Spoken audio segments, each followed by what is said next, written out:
Hello everybody, it's Amanda. I thought I'd just come and share a bit of a crafty project with you today. It's non-Stampin' Up. Nothing Stampin' Up whatsoever. Believe it or not, I do other things other than just Stampin' Up. Not very often, because I don't have much of a life outside Stampin' Up. It is my passion. But one thing that I do, and I have done for a very, very long time, way before Stampin' Up, is I run a swap group over on Facebook.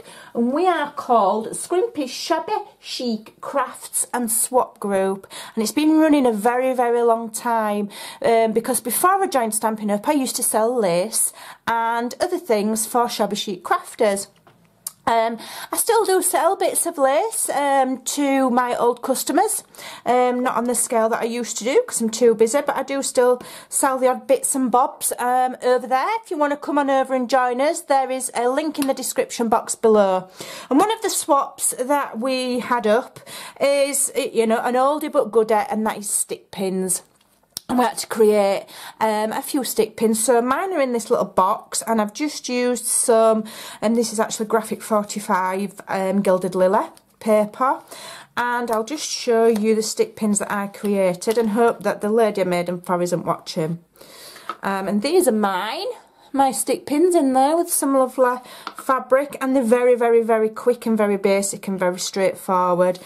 So these are a pin, a pre-bought pin with rondelles, and all I've done is put a rosebud on them. It's quick and simple and easy. And this one I've made from some beads that I bought online, and that one looks like a teapot.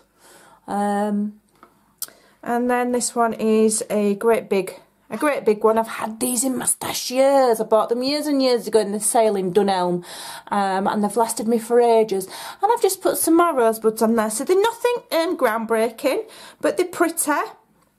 And that is the little swap that I've made. And then I handmade the little box, and just made a very straightforward belly band from the paper line to go over like so. And then the other day I saw my friend Kate altering a paper bag, which I've done lots of times, but it made me think, oh, I haven't made one of those for ages, so I'll have a go. So what I've done is I've removed the handles, and I've just lined with some paper. We've got some little brass corners here and some paper flowers, and I'm just going to carry on altering this bag, finish it off, and just have a bit of a chat. And hopefully my dogs, I can hear yapping in the garden. Right on cue. I've used some of the paper to decorate some more pins. And these are just basically goodies that will go in with my swap. So I've cut some like journaling cards out from the paper line. I've got some little flowers.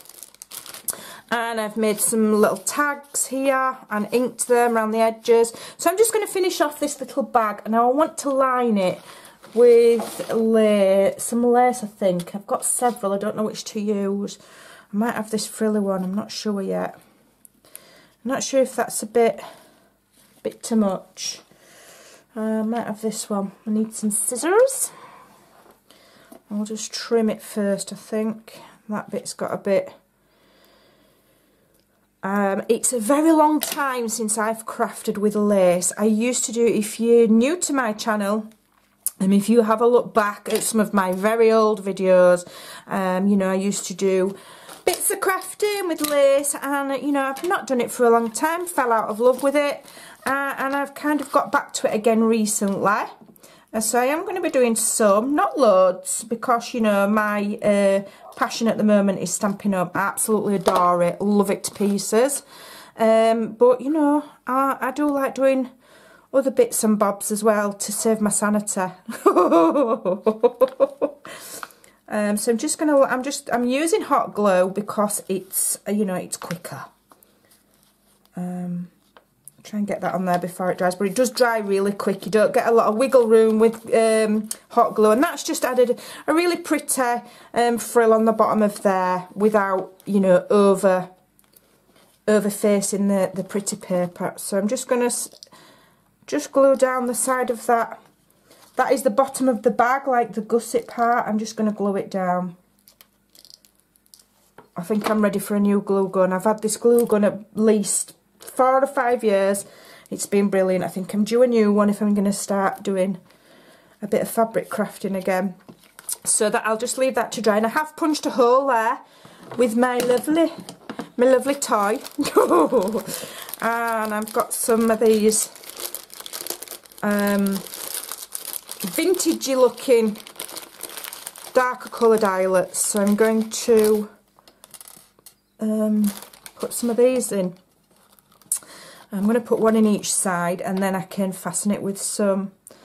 Oh, there's a different... Hold on a minute. Okay. And then I can fasten it with some ribbon. I'm just going to give that a squeeze.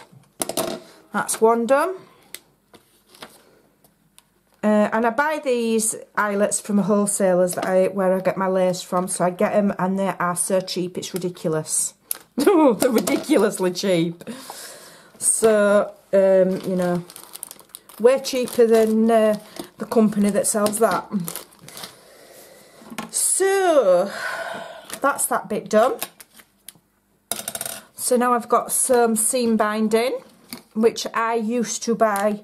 I used to ship it over from America. I haven't done for a very long time and I don't really plan to get any more. I've got loads. I think I'll have blue. I think blue's pretty, isn't it? We'll have some blue. I've loads of this stuff. It's awesome to use because you can dye it to whatever colour you want if you get white. And it's fun to use because you can crinkle it up, and if you're doing your shabby chic and vintagey stuff, it just looks really, really cool. Move that out of the way. So I've got my little goodies here. What's that from? Oh yeah, that's from my seam binding. So I can put my goodies inside the little baggie, like so. And then just add my little cutouts from the paper line, stick those in there, and the whole reason that I've made this bag, the only reason, is to basically hold these little goodies for my swap. Okay, so it's nice to just make that bit of an effort, and it's all matching and it looks really pretty. But I love it. I love swapping. I'm the worst swap partner in the world to have because I'm always late. If I was in any other swap groups, they would kick me out, which is why I run my own. Because I'm always late with stuff. I'm always busy working and this, that and the other, and so I'm always late with my swaps. But I think people know me by now. And I always do them. I'm just sometimes late. So there we go, we've got our lovely seam binding, and I can now just tie that in a knot and then in a really big pretty bow, and then that's good to go. That'll be going to my swap partner in the next few days, along with some ATCs, because we've also done an ATC swap. We do all sorts of swaps over there, so come on over and join us if you like, you know, getting ideas. You don't have to swap. You don't have to swap at all. We just share our projects, same as any other group, and have a bit of fun. So that's my swap, my stick pin swap. We'll be going out. So yeah, come on over and join us at Scrimpy's Shabby Chic Crafts and Swap Group. Totally non-Stampin' Up, that is. We don't do any Stampin' Up projects over there. It's all vintage and shabby chic theme. So come and join us, have some fun. Thanks for watching. Bye.